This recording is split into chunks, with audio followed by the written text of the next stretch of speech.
ಇಲ್ಲಿ ಇವಾಗ ಈ ಡಿಸೈನ್ ನಮಗೆ ಬೇಕಿರೋದು ಪಿಕಾಕ್ ಡಿಸೈನು. ಇದರ ನೆಕ್ ಲೈನ್ ಸ್ಟೋನ್ ಲೆಸ್ ಆಚೆ ಈಚೆ ಬೀಡ್ಸ್ ಬಂದಿದೆ. ಆಮೇಲೆ ಸ್ಟೋನ್ ಲೆಸ್ಸನ್ನು ಹೊಲಿದಾದ ನಂತರ ಈಚೆ ಬದಿಯಿಂದ ಚೈನ್ ಸ್ಟಿಚ್ ಬಂದಿದೆ, ಆಚೆ ಕಡೆ ಕೂಡ ಚೈನ್ ಸ್ಟಿಚ್ ಹಾಕಿದ್ದಾರೆ. ಅಂದರೆ ಬೀಡ್ಸ್ ಹೊಡಿಬಾರ್ದು ಅಂತ ಎಕ್ಸ್ಟ್ರಾ ಚೈನ್ ಸ್ಟಿಚ್ಗಳನ್ನು ಆಚೆ ಮತ್ತು ಈಚೆ ಕೊಟ್ಟಂಥದ್ದು. ಇಲ್ಲಿ ಲವಂಗ ಸ್ಟಿಚ್ ಇದೆ. ನಮ್ಮದು ನೆಕ್ ಲೈನ್ ಇದಾಯಿತು. ಇದು main design, peacock main design. ಇಲ್ಲಿ ಟೈಲಲ್ಲಿ ಒಳಗೆ ತುಂಬಿಸಿದ್ದು, ಇದು 2 ಕಲರಿನ ಜರ್ದೋಸಿಯನ್ನು ತುಂಬಿಸಿದ್ದು. ಇಲ್ಲಿ ಫ್ರೆಂಚ್ ನಾಟ್ ಬಂದಿದೆ 2 ಕಲರಲ್ಲಿ. ಸೊ ನಾವು ಮೊದಲು ಮಾಡೋದು ನೆಕ್ ಲೈನನ್ನೇ, ಆಮೇಲೆ ನಾವು ಪಿಕಾಕನ್ನು ಮಾಡೋದು. ಪಿಕಾಕ್ ಇದು ಕಟ್ಟಿಂಗ್ ಮತ್ತೆ ಹೇಳ್ತೇನೆ. ಮೊದಲು ಈ ನೆಕ್ ಲೈನಿಗೋಸ್ಕರ ಏನು ಮಾಡಬೇಕು ಅಂತ. ಈಗ ನಿಮ್ಮದು ನೆಕ್ ಲೈನ್ ಇಲ್ಲಿರೋದು ಇದು ಸ್ವೀಟ್ ಹಾರ್ಟ್ ಶೇಪ್ ಇದೆ, ಇಲ್ಲಿರುವಂಥದ್ದು ಯು ಶೇಪ್. ಸೊ ನಿಮಗೆ ಇಲ್ಲಿ ಆಲ್ರೆಡಿ ಟೈಲರ್ ಮಾರ್ಕಿಂಗ್ ಬಿಟ್ಟಿದ್ದಾರೆ, ಅರ್ಧ ಇಂಚು ನಿಮಗೆ ಲೈನಿಂಗ್ ಅಟ್ಯಾಚ್ ಮಾಡಲಿಕ್ಕೆ ಬಿಟ್ಟಿದ್ದಾರೆ. ಸೊ ನಮ್ಮ ನೆಕ್ಸ್ಟ್ ಕೆಲಸ ಎಂತ, ಈ ಲೈನನ್ನು ಎಕ್ಸ್ಟೆಂಡ್ ಮಾಡೋದು. ಮತ್ತು ನಾವಿಲ್ಲಿ ಒಂದು ಸ್ಟೋನ್ ಲೇಸ್ ಮತ್ತು ಆಚೆ ಈಚೆ ಬೀಡ್ಸ್ ಬರುವಷ್ಟು ನಾವು 2 ಲೈನ್ಗಳನ್ನು ಇಲ್ಲಿ ಡ್ರಾ ಮಾಡಬೇಕು. ಈ ಥರ ನಾವು ಕೈಯಲ್ಲೇ ಡ್ರಾ ಮಾಡಬೇಕು. 2 ಸೈಡ್ ಮಾಡಬೇಕಂತಿಲ್ಲ, ಯಾಕಂದರೆ ಒಂದು ಸೈಡಲ್ಲಿ ಇಲ್ಲಿ ಟೈಲ್ ಬಂದಿದೆ ಪಿಕಾಕಿದು. ಸೊ ನಾವಿಲ್ಲಿ ಈ ಥರ ಒಂದು ಲೈನನ್ನು ಡ್ರಾ ಮಾಡ್ಕೊಳ್ಬೇಕು. ಇದರ ಒಳಗೆ ಸ್ಟೋನ್ ಲೇಸನ್ನು ಅಂಟಿಸಬೇಕು. ಸೊ ಅರ್ಧದ ಈಚೆ ಕಡೆಗೆ ಪಿಕಾಕ್ ಬಂದಿದೆ. ಸೊ ನಾನು ಇಲ್ಲಿ ತನಕ ಇವಾಗ ಡ್ರಾ ಮಾಡ್ಕೊಳ್ತೇನೆ. ಇಲ್ಲಿ ತನಕ ಇಲ್ಲಿ ಪಿಕಾಕಿನ ತಲೆ ಬರ್ತದೆ. ಓಕೆಯಾ, ನಾನು ಇಷ್ಟರ ತನಕ ಮಾತ್ರ ಮಾಡ್ತೇನೆ. ಇಲ್ಲಿಂದ ಪಿಕಾಕನ್ನು ಇಟ್ಟರೆ ಆಯಿತು ನಾವು. ಸೊ ಮೊದಲು ಇದನ್ನೇ ಮಾಡುವ. ನನಗೆ ಸ್ಟೋನ್ ಲೇಸ್ ಮತ್ತು ಗಮ್ಮನ್ನು ತೆಗಿ. ಇವಾಗ ಸ್ಟೋನ್ ಲೇಸನ್ನು ಈ 2 ಲೈನಿನ ಮಧ್ಯೆ ಇಡಬೇಕು. ಇಟ್ಟು ನೋಡಿ ಕಟ್ ಮಾಡಬೇಕು. ಇದನ್ನು ಎಳ್ಕೊಳ್ಬೇಕು. ಇದು ಹತ್ತಿರ ಆದರೆ ನಿಮಗೆ ಹೊಲಿಲಿಕ್ಕಾಗೋದಿಲ್ಲ. ಇದನ್ನು ಎಳ್ಕೊಂಡು ಇಲ್ಲಿ ಹಾಕಬೇಕು. ಇಲ್ಲಿ ತನಕ ನಾನು ಇಷ್ಟು ದೊಡ್ಡ ಪೀಸನ್ನು ಇಲ್ಲಿ ನೋಡಿ ಕಟ್ ಮಾಡ್ಕೊಳ್ತೇನೆ. ಆಮೇಲೆ ಗಮ್ ಹಚ್ಚಬೇಕು. ಗಮ್ಮು ಸ್ವಲ್ಪ ಹಚ್ಚಬೇಕು. ಗಮ್ ಇಲ್ಲದೆ ಮಾಡಿದರೆ ಇನ್ನೂ ಬೆಟರ್. ಇದರ ಒಳಗೆ ತೆಳುವಾಗಿ ಗಮ್ ಹಚ್ಚಿಕೊಳ್ಬೇಕು. ಈ ಥರ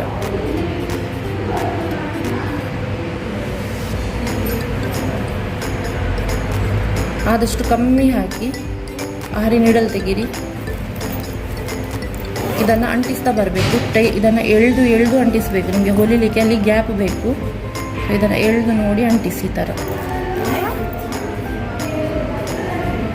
ಯಾವುದಾದ್ರು ಲೈನ್ ಕರ್ವ್ ಸರಿ ಬರದಿದ್ದರೆ ಆರಿ ನೀಡಲಲ್ಲಿ ಸರಿ ಮಾಡಿಕೊಂಡ್ರೆ ಆಯ್ತಾ. ಶೇಪ್ ಕರೆಕ್ಟ್ ಬರಲಿಲ್ಲ ಅಂತ ಆದರೆ ಕರ್ವ್ ಇಲ್ಲಿ ಇದೇ ನೀಡಲ್ ಇದೆ ಅಲ್ಲ, ಇದರಲ್ಲಿ ಸ್ವಲ್ಪ ಎಳ್ಕೊಂಡು ಚೆಂದ ಮಾಡಿ ಶೇಪ್ ಕೊಟ್ಕೊಂಡ್ರೆ ಆಯ್ತು. ಈ ಥರ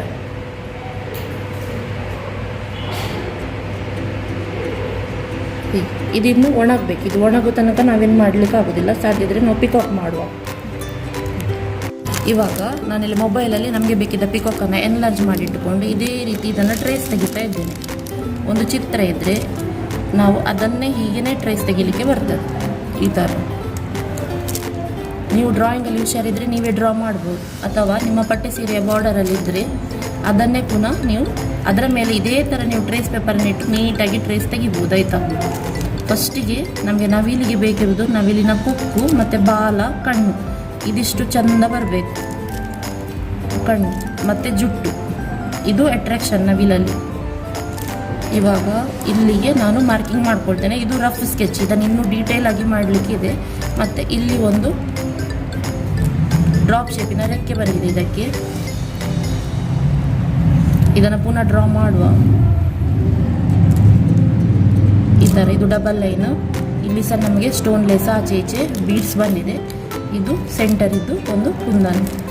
ಇಷ್ಟು ಬಂದರೆ ಸಾಕಾಯ್ತು ಇರೋದು. ಇದು ಡ್ರಾಪ್ ಶೇಪನ್ನು ನಾನು ಪುನಃ ಇಷ್ಟು ತಗೊಂಡಿದ್ದೆ ಅಲ್ಲ, ಇದನ್ನು ಹೀಗೆ ತಗೊಳ್ಬೇಕು ಶೇಪ್.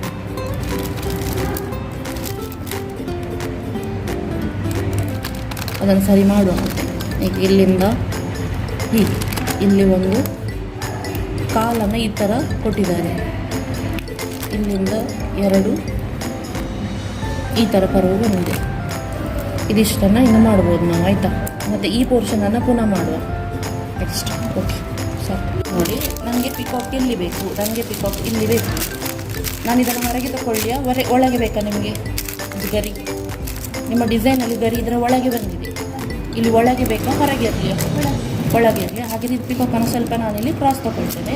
ಇಲ್ಲಿ ಸ್ಟೋನ್ ಲೇಸ್ ಉಂಟು. ಸ್ಟೋನ್ ಲೇಸ್ಗೆ ತಾಗಿ ಇಡೋದಿಲ್ಲ ನಾನು, ಸ್ವಲ್ಪ ಜಾಗ ಬಿಟ್ಕೊಳ್ತೇನೆ ಇಲ್ಲಿ. ಆಯಿತಾ. ಬಿಟ್ಟುಕೊಂಡೇ ತಗೊಂಡೆ. ನಮ್ಮ ಚಿತ್ರದಲ್ಲಿ ಈ ಗರಿ ಒಳಗೆ ಬಂದಿತ್ತು. ಸೊ ನಾನು ಇದನ್ನು ಹೀಗೆ ಇಟ್ಕೊಂಡೆ. ಒಮ್ಮೆ ನಾನು ಇದನ್ನು ಹೀಗೆ ಇಟ್ಟ ಮೇಲೆ ಇದನ್ನು ಮೂವ್ ಆಗಬಾರ್ದು. ನನಗೆ ಮೊಬೈಲ್ ಇದ್ರೆ ಕೊಡಿ ಇಲ್ಲಿ ಇಡುವ. ಇವಾಗ ಇಲ್ಲೊಂದು ಕಾರ್ಬನ್ ಪೇಪರ್ ಇದೆ, ಇದು ಕಾರ್ಬನ್ ಪೇಪರ್, ಇದು ಅದರದ್ದು ರಾಂಗ್ ಸೈಡ್, ಇದು ಇಂಕ್ ಇರುವ ಸೈಡ್ ವೈಟ್ ಕಲರ್ ಇದ್ದದ್ದು. ಇಂಥದ್ದು ತುಂಬ ಕಾರ್ಬನ್ ಪೇಪರ್ ಸಿಗ್ತದೆ, ಬ್ಲ್ಯಾಕ್ ಮತ್ತೆಂತ ರೆಡ್ ಎಲ್ಲ ಕಲರ್ ಸಿಗ್ತದೆ. ಬ್ಲೂ ಒಂದು ಯೂಸ್ ಮಾಡಬೇಡಿ, ಸ್ವಲ್ಪ ಸ್ಪ್ರೆಡ್ ಆಗೋದು ಜಾಸ್ತಿ ಬ್ಲೂ. ಇವಾಗ ಈ ಪೇಪರನ್ನು ನಾನು ಈ ಡಿಸೈನ್ನ ಒಳಗೆ ಹಾಕ್ಕೊಳ್ತೇನೆ. ಒಮ್ಮೆ ಕೈ ತೆಗೀರಿ, ಹಾಕೋ. ಇಲ್ಲಿ ಹೀಗೆ ಹಾಕ್ಕೊಳ್ತೇನೆ ಇದನ್ನು, ಆಯಿತಾ. ಈಗ ನನಗೆ ಇಂಕಿದ್ದ ಸೈಡು ಬಟ್ಟೆಗೆ ಬರಬೇಕು. ಕೆಲವರು ಬೈ ಮಿಸ್ಟೇಕ್ ಇಂಕಿದ್ದ ಸೈಡ್ ಮೇಲೆ ಇಟ್ಕೊಳ್ತಾರೆ, ಟ್ರೇಸ್ ಬೀಳುವುದಿಲ್ಲ. ಸೊ ಇಂಕಿದ್ದ ಸೈಡು ಒಳಗೆ ಪ್ಲೇನ್ ಭಾಗ, ಆಯಿತಾ. ಇದು ರಾಂಗ್ ಸೈಡು. ಇದೆರಡರ ಮಧ್ಯದಲ್ಲಿ ಇವಾಗ ಕಾರ್ಬನ್ ಪೇಪರನ್ನು ಇಟ್ಟಿದ್ದೇನೆ. ಇವಾಗ ನಾನು ಇದನ್ನು ಡ್ರಾ ಮಾಡ್ತೇನೆ. ಹೇಗೆ ಡ್ರಾ ಮಾಡಬೇಕು? ಇವಾಗ ನಾವು ಇದನ್ನು ಡ್ರಾ ಮಾಡಬೇಕು.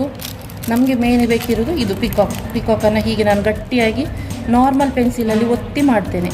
ಈಗ ನಾನು ನಾರ್ಮಲ್ ಪೆನ್ಸಿಲಲ್ಲಿ ಯಾಕೆ ಮಾಡ್ತಾ ಇದ್ದೇನೆ, ಯಾಕಂದರೆ ಯಾವ್ದಾದ್ರು ಲೈನ್ ಬೈ ಮಿಸ್ಟೇಕ್ ತಪ್ಪಿ ಹೋದರೆ ನನಗಲ್ಲಿ ಒಂದು ಲೈನು ಪೆನ್ನಲ್ಲಿ ಡ್ರಾ ಮಾಡಿದ್ದು, ಮಾರ್ಕರ್ ಪೆನ್ನಲ್ಲಿ ಒಂದು ಲೈನು ಪೆನ್ಸಿಲಲ್ಲಿ ಮಾಡಿದ್ದು ಸಿಗ್ತದೆ. ಅದಕ್ಕೋಸ್ಕರ ನಾನು ಈ ಥರ ಡ್ರಾ ಮಾಡ್ತಾ ಇದ್ದೀನಿ. ಈಗ ಪಿಕಾಕಿದ್ದು ಮುಖ ಇರ್ಬೋದು ಅಥವಾ ಅದರ ಕೊಕ್ಕು, ಅದೆಲ್ಲ ಇಂಪಾರ್ಟೆಂಟ್. ಇದೆಲ್ಲ ಚಂದ ಟ್ರೇಸ್ ತೆಗಿಬೇಕು. ಕೆಲವರು ಅರ್ಜೆಂಟಲ್ಲಿ ಪಿಕಾಕನ್ನು ಕೋಳಿ ಥರ ಮಾಡಿರ್ತಾರೆ, ಹಾಗೆ ಮಾಡಬಾರ್ದು, ಆಯಿತಾ. ನೀಟಾಗಿ ಮಾಡಬೇಕು. ಅದರ ಚಂದ ಇರೋದೇ ಅದರ ಕಾಲು, ಕೊಕ್ಕು, ಜುಟ್ಟು, ಇದು ಮೂರು ಟೈಲ್ ಸಹ ನೀಟ್ ಚಂದ ಬರಬೇಕು ಶೇಪ್ ಈ ಥರ. ಇನ್ ಕೇಸ್ ನಮ್ಗೆ ಯಾವ್ದಾದ್ರು ಒಂದು ಬಿಟ್ಟು ಹೋಯಿತು ಅಂತಾದರೆ ಇಲ್ಲಿ ಕಾಣ್ತದೆ. ನಾವು ಟ್ರೇಸ್ ಪೇಪರನ್ನು ಎತ್ತುವ ಮೊದಲು ಯೋಚನೆ ಮಾಡ್ಬೋದು. ನಾನು ಈ ಪೋರ್ಷನನ್ನು ಪುನಃ ಡ್ರಾ ಮಾಡ್ತೇನೆ, ಆಯಿತಾ. ಇದು ಡ್ರಾಪ್ ಶೇಪು, ಈ ಥರ ಪೇಸ್ಲಿ ಶೇಪ್ ಅಥವಾ ಮ್ಯಾಂಗೋ ಶೇಪು ಬಂದಿದೆ. ಇಲ್ಲಿಂದ ಉಳಿದದನ್ನು ನಾನು ವೈಟ್ ಪೆನ್ಸಿಲಲ್ಲಿ ಡ್ರಾ ಮಾಡ್ತೇನೆ, ಅಲ್ಲಿಗೆ ಬಿಟ್ಟುಬಿಡ್ತೇನೆ. ಈ ಗೆರೆಗಳನ್ನು ಮಾತ್ರ ಮಾಡ್ಕೊಳ್ತೇನೆ, ಇದು ನನಗೆ ಬೇಕು ಹೀಗೆ ಫಿಲ್ಲಿಂಗ್ ಮಾಡೋದು ಅಂತ. ಇಷ್ಟ ಆಯ್ತಲ್ಲ. ಇವಾಗ ಡಬಲ್ ಚೆಕ್ ಮಾಡಬೇಕು ತೆಗೆಯುವ ಮೊದಲು. ಎಲ್ಲ ಒಂದು ಪೆನ್ಸಿಲ್ ಲೈನ್, ಒಂದು ಪೆನ್ನಿನ ಲೈನ್ ಎಲ್ಲ ಕಡೆ ಕಾಣ್ತಾ ಉಂಟಾ ಅಂತ. ಇನ್ ಕೇಸ್ ಬರಲಿಲ್ಲ ಅಂತ ಗೊತ್ತಾದರೆ ನೀವು ಅದನ್ನು ಪುನಃ ಡ್ರಾ ಮಾಡಿಕೊಂಡ್ರೆ ಆಯಿತು. ಸೊ ನೀವು ಈ ಕೆಲಸ ಮಾಡುವಾಗ ಫ್ಯಾನನ್ನು ಆಫ್ ಮಾಡಿ ಇಟ್ಕೊಳ್ಬೇಕು. ಮತ್ತು 4 ಮೂಲೆಗೆ ಭಾರ ಇಟ್ಕೊಳ್ಬೇಕು, ಪೇಪರ್ ಹಾರದ ಹಾಗೆ. ಮತ್ತು ಯಾರು ಬಂದರೂ ಹೇಳಲಿಕ್ಕಿಲ್ಲ, ಇದನ್ನು ಮುಗಿಸಿಯೇ ಹೇಳಬೇಕು. ಸೊ ಇದನ್ನು ಪುನಃ ನಾನು ಈ ಪ್ಲೇಸ್ ಡ್ರಾ ಮಾಡ್ತೇನೆ ವೈಟ್ ಪೆನ್ಸಿಲಲ್ಲಿ. ಇದನ್ನು ತೆಗೆಯುವ. ಇವಾಗ ಏನಾಗಿದೆ ನೋಡುವ. ನೀಟಾಗಿ ನಮಗೆ ಡ್ರಾಯಿಂಗ್ ಇಲ್ಲಿ ಬಂದಿದೆ. ಈಗ ವೈಟ್ ಪೆನ್ಸಿಲ್ ತಗೊಂಡು ನಾನು ಇದನ್ನು ನಮ್ಮ ಮೊಬೈಲಲ್ಲಿ ಇತ್ತಲ್ವ ಆ ಥರ ಮಾಡ್ತೇನೆ. ಇವಾಗ ಹೇಗಿತ್ತು ಇದು ಕರ್ವ್ಗಳನ್ನೆಲ್ಲ ಸರಿ ಮಾಡ್ಕೊಳ್ಬೋದು ನೀವು. ಸ್ವಲ್ಪ ಚಿತ್ರ ಎಲ್ಲ ಮಾಡಲಿಕ್ಕೆ ಪ್ರಾಕ್ಟೀಸ್ ಮಾಡಬೇಕು. ಇದು ಸ್ವಲ್ಪ ಹೀಗೆ ಬಂದಿತ್ತು ನಿಮ್ಮ ಡಿಸೈನಲ್ಲಿ ಅಲ್ವಾ. ನಾನು ಅದನ್ನೊಂದು ಸರಿ ಮಾಡಿಕೊಂಡೆ. ಈ 2 ಲೈನಲ್ಲಿ ಸಹ ನೆಕ್ ಲೈನಿಗೆ ಏನು ಬಂದಿತ್ತು, ಸ್ಟೋನ್ ಲೇಸ ಆಚೆ ಈಚೆ ಬೀಡ್ಸೇ ಬಂದಿದೆ ಈ ಥರ. ಸ್ಟಾರ್ಟ್ ಹೇಗೆ ಮಾಡಬೇಕು, ಸ್ಟಾರ್ಟ್ ಈ 2 ಲೈನ್ನ ಮಧ್ಯೆ ಸ್ಟೋನ್ ಲೇಸನ್ನು ಅಂಟಿಸಿ ಆಚೆ ಈಚೆ ಬೀಡ್ಸ್ ಹಾಕಿ ಮಾಡಬೇಕು. ಸೊ ಮೊದಲು ನಾವು ಮಾಡೋದು ಈ ನೆಕ್ ಲೈನ್, ಆಮೇಲೆ ಮಾಡೋದು ಪಿಕಾಕಿನ ಬಾಡಿ, ಆಮೇಲೆ ಮಾಡೋದು ರೆಕ್ಕೆ, ಆ ನಂತರ ಫಿಲ್ಲಿಂಗ್ ಇದೆ. ಇಲ್ಲಿ ನಮಗೆ ಇನ್ನು ಈ ಥರ ಗರಿ ಕಾಣ್ತದೆ ಉದ್ದಕ್ಕೆ. ಇದನ್ನು ಸಹ ನಾವು ಕೈಯಲ್ಲೇ ಡ್ರಾ ಮಾಡಬೇಕು. ಇದನ್ನು ಟ್ರೇಸ್ ತೆಗಿಲಿಕ್ಕೆ ಆಗೋದಿಲ್ಲ, ಆಯಿತಾ. ಕೈಯಲ್ಲೇ ಡ್ರಾ ಮಾಡುವ ಇದನ್ನು. ಇಲ್ಲಿ ನೋಡಿ ಈ ಥರ ನಿಮಗೆ ಪಾಯಿಂಟ್ ಬಂತು. ಪಾಯಿಂಟಿಂದಲೇ ನೀವು ಸ್ಟೋನ್ ಲೇಸನ್ನು ತಗೊಳ್ಬೇಕು. ಪಾಯಿಂಟಿಗೆ ಮೊದಲಿಡಬೇಕು, ಒಂದು ಸ್ಟೋನ್ ಮೊದಲಿಡಬೇಕು, ಇಲ್ಲಿ ಹೀಗೆ ಇಡಬೇಕು. ಆಮೇಲೆ ಇಲ್ಲಿಂದ ಕರ್ವ್ ತಗೊಂಡು ಚೆಕ್ ಮಾಡ್ತಾ ಬರಬೇಕು ಎಷ್ಟು ಉದ್ದದ ಪೀಸ್ ಬೇಕು ಅಂತ ಈ ಥರ. ಇಲ್ಲಿ ನೋಡಿ ಲಾಸ್ಟಿನ ಸ್ಟೋನು ಮತ್ತು 2ನೇ ಸ್ಟೋನು ಒಂದೇ ಲೆವೆಲ್ಗೆ ಬರಬೇಕು, ಹಾಗೆ ಕಟ್ ಮಾಡ್ಕೊಳ್ಬೇಕು, ಆಯಿತಾ. ಗಮ್ಮು ಕೊಡಿ. ಗಮ್ಮು ಸಹ ಹಾಗೆ ಆದಷ್ಟು ಮಿನಿಮಮ್ ಯೂಸ್ ಮಾಡಬೇಕು. ಅಂಟಿಸುವ ಕೆಲಸ ಎಲ್ಲ ರಾತ್ರಿ ಮಾಡಬೇಕು. ಮತ್ತು ಬೆಳಗ್ಗೆ ಎದ್ದು ಮಾರನೇ ದಿನ ಬ್ಯಾಕ್ ಸೈಡಿಗೆ ಅಯನ್ ಹಾಕಬೇಕು. ನ್ಯೂಸ್ ಪೇಪರ್ ಇಟ್ಟು ಅಯನ್ ಹಾಕಬೇಕು, ಡೈರೆಕ್ಟ್ ಹಾಕಬೇಡಿ ಅಯನ್. ಸ್ವಲ್ಪ ನಿಮ್ಮದು ಗಮ್ಮು ಬಾಳಿಕೆ ಬರ್ತದೆ. ಇದು ಕಾಲು ಗಮ್ಮ ಅಲ್ಲ, ನಾವು ಇದರ ಮೇಲೆ ಸ್ಟಿಚಸ್ ಹಾಕ್ತೇವೆ, ಆಯಿತಾ. ಈ ಥರ ಇದನ್ನು ಸಹ ಹಾಗೆ ಶೇಪ್ ಏನಾದರೂ ಹೆಚ್ಚು ಕಮ್ಮಿ ಬಂದರೆ ನೀಡ್ಲಲ್ಲಿ ಅಡ್ಜಸ್ಟ್ ಮಾಡಿದರೆ ಆಯಿತು. 6 ನೀಡಲ್ಲಿ ಇಟ್ಕೊಂಡು ಕರ್ವ್ ಏನಾದರೂ ಶೇಪ್ ಹೋಯಿತು ಅಂತಾದರೆ ಸ್ಟೋನ್ ಲೇಸನ್ನು ಎಳೆದು ನಾವು ಅಡ್ಜಸ್ಟ್ ಮಾಡಬೇಕು. ಮತ್ತು ಶೇಪಿಂಗ್ ಹೇಗೆ ಬರಬೇಕು ನೀಡ್ಲು ಕೊಡಿ. ಟ್ರಿಮ್ಮರ್ ಉಂಟಾ?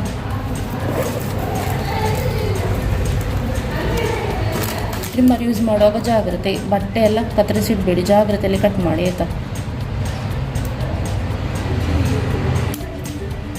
ಆಯಿತು. ಒಂದು ಸ್ಟೋನ್ ನೋಡಿ,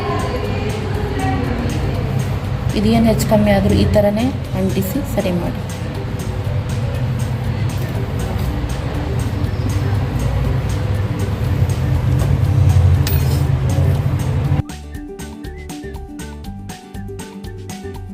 ಯಾವಾಗಲೂ ಸಹ ಬ್ಲೌಸಿನ ಕಲರಿದ್ದೇ ಥ್ರೆಡ್ ಹಾಕಿದರೆ ಬೆಟರ್. ನಾವೀಗ ಗಟ್ಟಿ ಥ್ರೆಡ್ಡಲ್ಲಿ ಸ್ಟೋನ್ ಲೇಸನ್ನು ಹೊಲಿತೇವೆ. ಈಗ ನಾವೀಗ ಗಟ್ಟಿ ಥ್ರೆಡ್ಡಲ್ಲಿ ಇದನ್ನು ಹೊಲಿಲಿಕ್ಕೆ ಹೋಗುವಾಗ ಸೇಮ್ ಕಲರ್ ಆದರೆ ಹೊಲಿದು ನಮಗೆ ಕಣ್ಣು ಬಚ್ಚಿ ನಮಗೆ ಸೇಮ್ ಕಲರ್ ಕಾಣೋದಿಲ್ಲ, ಕಣ್ಣಿಗೆ ತುಂಬ ಸ್ಟ್ರೈನ್ ಆಗ್ತದೆ. ಅಥವಾ ನೀವು ಟ್ಯೂಬ್ಲೈಟ್ ಲೈಟಲ್ಲಿ ಕುತ್ಕೊಂಡು ಇದನ್ನು ಮಾಡ್ತೀರಂತಾರೆ ಕಣ್ಣು ತುಂಬ ಸ್ಟ್ರೈನ್ ಆಗ್ತದೆ. ಯಾವಾಗೆಲ್ಲ ಸ್ಟೋನ್ ವರ್ಕ್ ಎಲ್ಲ ಬರ್ತದೆ, ಸ್ಟೋನ್ ಲೇಸಿನ ವರ್ಕ್ ಬರ್ತದೆ, ನೀವು ಹಗಲು ಹೊತ್ತಲ್ಲಿ ಕೂತು ಮಾಡೋದು ಬೆಟರ್, ಕಣ್ಣಿಗೆ ಒಳ್ಳೆಯದು. ನನಗೇನಾಗ್ತದೆ ಸೇಮ್ ಕಲರ್ ಬೇಡ, ನನಗೆ ಕಣ್ಣಿಗೆ ತುಂಬ ಪ್ರಾಬ್ಲಮ್ ಆಗ್ತದೆ. ನಾನೇನು ಮಾಡ್ತೇನೆ, ಈ ಥರ ಮೆಂತೆ ಕಲರ್ ಅಥವಾ ಯೆಲ್ಲೋ ಕಲರ್ ಇದು ಥ್ರೆಡ್ ಇಟ್ಕೊಂಡು ವರ್ಕ್ ಮಾಡಲಿಕ್ಕೆ ಪ್ರಿಫರ್ ಮಾಡ್ತೇನೆ. ಅದು ಆಡ್ ಸಹ ಕಾಣೋದಿಲ್ಲ, ಯಾಕಂದರೆ ಇದು ಗೋಲ್ಡನ್ ಕಲರ್, ಇದು ಸ್ಟೋನ್ ಲೇಸ್ ಅಲ್ವಾ. ಸೊ ಇದರಲ್ಲಿ ಮಾಡೋದು ಬೆಟರ್ ನೀವು. ಹೀಗೆ ನಮ್ಮದು ಫಸ್ಟ್ ಸ್ಟೋನ್ ಲೇಸನ್ನು ಫಿಕ್ಸ್ ಮಾಡುವ ವರ್ಕ್ ಇದೆ ಅಲ್ವಾ, ಈ ಥರ ಹಾಕ್ತಾ ಹೋಗಬೇಕು. ಪುನಃ ಎಂಡಿಂದ ರಿಟರ್ನ್ ಬರಬೇಕು, ಆವಾಗ ಬಾಕಿ ಇದ್ದದ್ದು ಸ್ಟೋನಿಗೆ ಕವರ್ ಆಗ್ತದೆ. ಈ ಥರ ಈ ಎಂಡಿಂದ ಈ ಎಂಡ್ವರೆಗೆ ಇದೇ ವರ್ಕನ್ನು ಮಾಡಿದರೆ ಆಯಿತು.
ಈ ಥರ ನಿಮಗೆ ಎಲ್ಲಿಯಾದರೂ ನೆರಿಗೆ ಬಂತು ಅಂತಾದರೆ ಇದು ಫ್ರೇಮನ್ನು ಉಲ್ಟಾ ಮಾಡಬೇಕು. ಈ ಥರ ಒಂದೊಂದೇ ದಾರವನ್ನು ಎಳೆದ್ರೆ ಅದು ಟೈಟ್ ಆಗ್ತದೆ, ಮೇಲಿಂದ ಕ್ಲಿಯರ್ ಬಂತೀವಿ. ಒಂದೇ ಸುತ್ತುದು ಆಯ್ತಾ. ಇದು ಬೀಡ್ ಲೆವೆಲ್ನಲ್ಲೇ ಫಿಲ್ಲಿಂಗ್ ಇರುವ ಕಾರಣ ಒಂದು ಸುತ್ತಿದ್ರೆ ಸಾಕಾಗ್ತದೆ. ದೊಡ್ಡ ಫಿಲ್ಲಿಂಗ್ಗಳು ಬಂದರೆ ನೀವು 3 ಸಾರಿ ಸುತ್ತಬಹುದು. ಇವಾಗ ಕೈ ಸೂಜಿಯಲ್ಲಿ 4 8 ದಾರ ಉಂಟು. ನಿಮಗೆ ದೊಡ್ಡ ಫಿಲ್ಲಿಂಗ್ಗಳು ಬರಬೇಕಾದ್ರೆ 8 ಥ್ರೆಡ್ ಹಾಕಿ ಅದನ್ನು 16 ಥ್ರೆಡ್ ಹಾಕಿಕೊಂಡು ನೀವು ಗಂಟು ಹಾಕ್ಬೋದು ಆಯಿತಾ. ಇವಾಗ ನಾವಿಲ್ಲಿ ಬೀಡ್ಸ್ ಲೆವೆಲ್, ನಮ್ಮ ಬೀಡ್ ಸಣ್ಣದಿರುವ ಕಾರಣ ನಾವು ಅದರ ಲೆವೆಲ್ಗೆ 4 8 ಥ್ರೆಡನ್ನು ತಗೊಂಡು ಸಿಂಗಲ್ ಫ್ರೆಂಚ್ ನಾಟನ್ನು ಮಾಡ್ತಾ ಇದ್ದೇವೆ. ಎಡ ಕೈಯನ್ನು ಬಿಡಬಾರ್ದು, ಗಂಟು ಹಾಕಬಾರ್ದು. ಈ ಥರ ಪಿಕಪ್